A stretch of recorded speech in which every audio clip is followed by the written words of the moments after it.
Online ক্লাসের পক্ষ থেকে আমি আবারও হাজির হয়েছি কেকে পুরহাট মাধ্যমিক বিদ্যালয়ের পক্ষ থেকে আরেকটি কন্টেন্ট নিয়ে।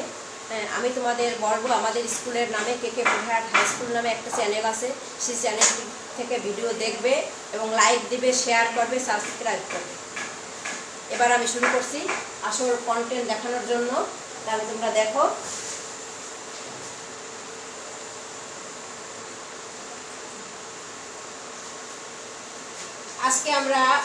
আজকের পাঠে তোমাদের সকলকে স্বাগতম।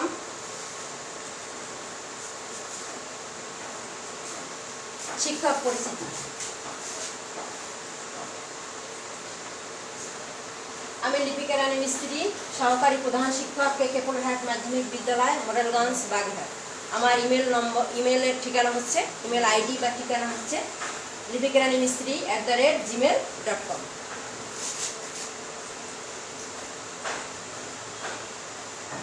পাঠ পরিচিতি। বিষয় তথ্য ও যোগাযোগ প্রযুক্তি, শ্রেণী ৮ম, পাঠ শিরোনাম কিবোর্ড পরিচিতি, অধ্যায় ২, সময় 50 মিনিট।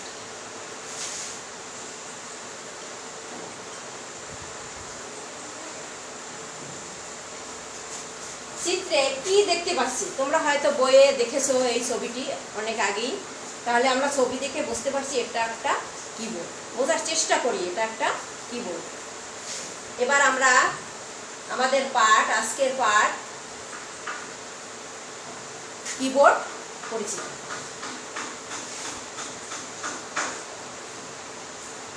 শিখন ফল। এই পাঠ শেষে শিক্ষার্থীরা কিবোর্ড কি, কিবোর্ড সম্পর্কে বিস্তারিত বলতে পারবে, কিবোর্ডের বিশেষ কি সমূহ সম্পর্কে ব্যাখ্যা করতে পারবে।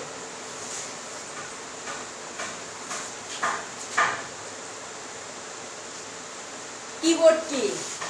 ইনপুট কার্যক্রম নিয়ন্ত্রণ করার জন্য যে ডিভাইস দ্বারা নির্দেশনা দেওয়া হয় তাকে ইনপুট কিবোর্ড বলে।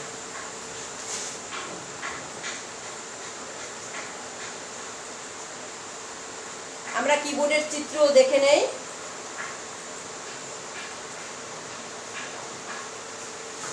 কিবোর্ড কম্পিউটারে নির্দেশনা দেওয়ার জন্য সবচেয়ে বেশি ব্যবহৃত ইনপুট ডিভাইস হচ্ছে কিবোর্ড। তাছাড়া কিবোর্ড ওয়ার্ড প্রসেসিং এর কাজে ব্যবহৃত প্রধান যন্ত্র। অপারেটিং সিস্টেম থেকে শুরু করে অ্যাপ্লিকেশন সফটওয়্যারের প্রতিটি ক্ষেত্রে কিবোর্ড অত্যাবশ্যকীয় ভূমিকা পালন করে থাকে।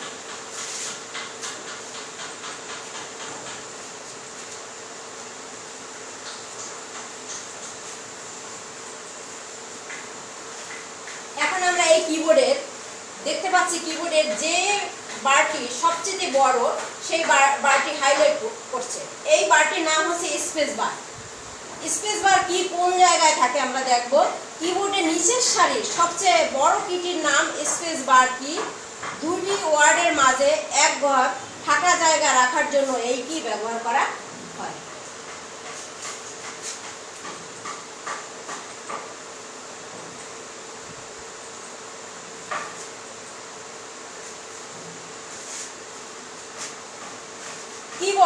কিবোর্ডে যে কিটি হাইলাইট হচ্ছে এই কিটার নাম হচ্ছে এন্টার।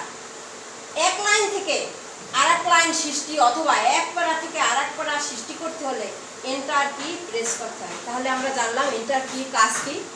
এক লাইন থেকে আরেক লাইন সৃষ্টি অথবা এক প্যারা থেকে আরেক প্যারা সৃষ্টি করতে হলে এন্টার কি প্রেস করতে হয়।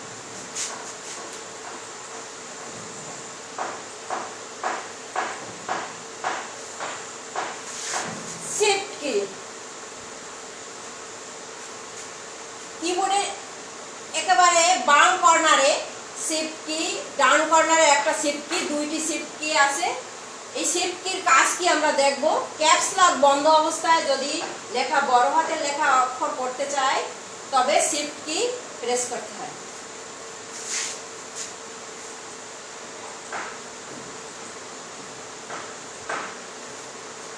Back space. কিবোর্ডের ডান পাশে ব্যাক স্পেস কি চিহ্নিত করা আছে। লেখা মোছার জন্য এই কি ব্যবহার করা হয়। কার্সর যেখানে থাকে তার বামের লেখা অক্ষর একটা করে মুছতে হলে এই কি ব্যবহার করতে হবে। তাহলে ব্যাক স্পেস কি কাজ কি আমরা জানলাম। যেখানে কার্সর থাকবে তার আর বামের লেখা মোছার জন্য ব্যাক স্পেস কি ব্যবহার করা হয়।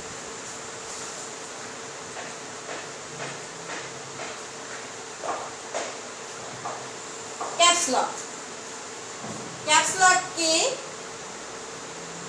বাম পাশে ক্যাপস লক কি যেখানে হাইলাইট হচ্ছে সেখানে ক্যাপস লক কি, ক্যাপস লক কির কাজ কি আমরা জানি। সমস্ত লেখা যদি আমরা বড় হাতে করতে চাই তাহলে ক্যাপস লক কি একবার প্রেস করতে হয়, আবার যখন ছোট হাতের লেখা করতে চাবো তখন আরেকবার প্রেস করতে হবে ক্যাপস লক।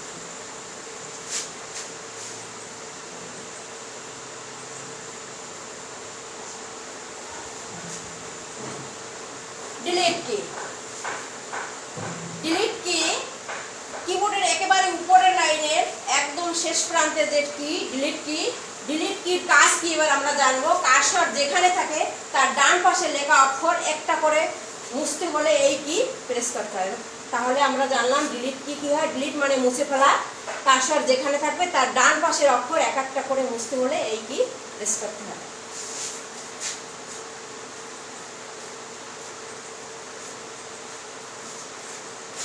এবার আমরা কিবোর্ডের সমস্ত কিগুলোর পরিচিতি দেখে নেই, কোনটা কোন জায়গায় অবস্থান করছে।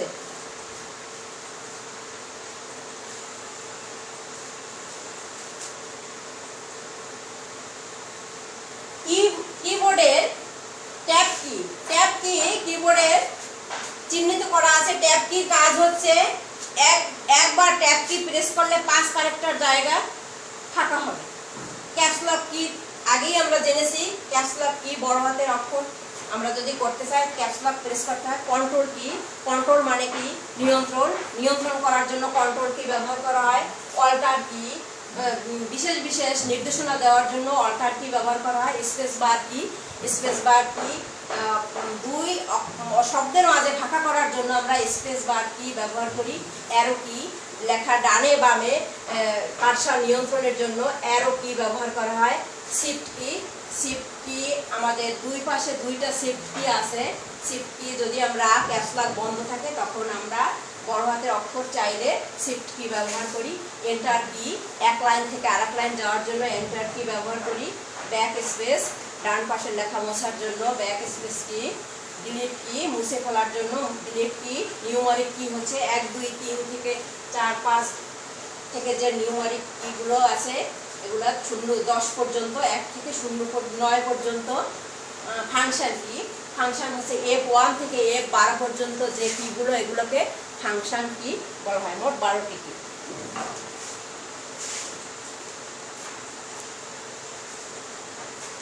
কিবোর্ড বর্ণমালা কি ABCD থেকে Z পর্যন্ত যে অক্ষরগুলো রয়েছে বা বর্ণগুলো রয়েছে এগুলোকে আমাদের বলা হয় বর্ণমালা কি। সংখ্যা সূচক কি 1 2 3 4 এভাবে যে আছে 1 থেকে 0 পর্যন্ত সেগুলোকে বলা হয় সংখ্যা সূচক কি।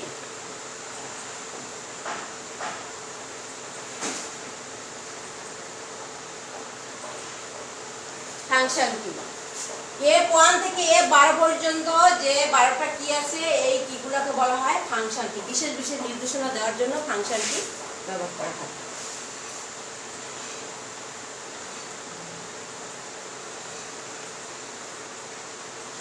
এবার আমরা মূল্যায়ন করব। যদিও তোমাদের সামনে পাচ্ছি না এজন্য আমাদের মূল্যায়ন করা সম্ভব নয়। তারপর আমরা মূল্যায়নের প্রশ্নের সাথে ভিতর থেকে আমরা মিলিয়ে নেব। মূল্যায়ন বর্ণমালা কি কোনগুলো আমরা আগেই জেনেছি। কিবোর্ডের বর্ণমালা কি আমরা সেই স্লাইডে যাই।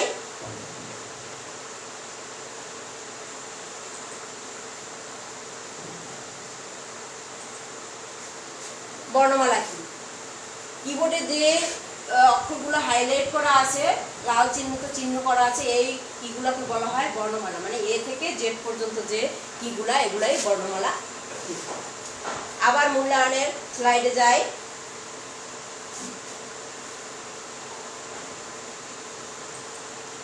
শিফট কি কখন ব্যবহার করা হয়, শিফট কি ব্যবহার করা কখন হয় আমরা আবার একটু মিলিয়ে নেই। শিফট কি ক্যাপস লক বন্ধ অবস্থায় যদি লেখা বড় হাতের অক্ষর করতে হয় তবে শিফট কি প্রেস করতে হয়।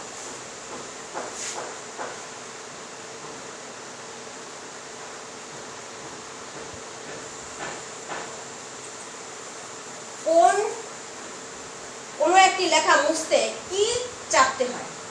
লেখা মোছার জন্য আমরা আগেই জেনেছি লেখা মোছার জন্য ডিলিট কি। তোমরা নিশ্চয়ই আগে থেকে জানো লেখা মোছা। ডিলিট কথার অর্থ হচ্ছে মোছা, তাহলে ডিলিট কি ব্যবহার করা হয়? মোছার জন্য। তাহলে আজকে এই পর্যন্তই, আবার তোমাদের সাথে দেখা হবে পরবর্তী ক্লাসে। তোমরা সবাই ভালো থাকো, সুস্থ থাকো, এখানেই শেষ করছি।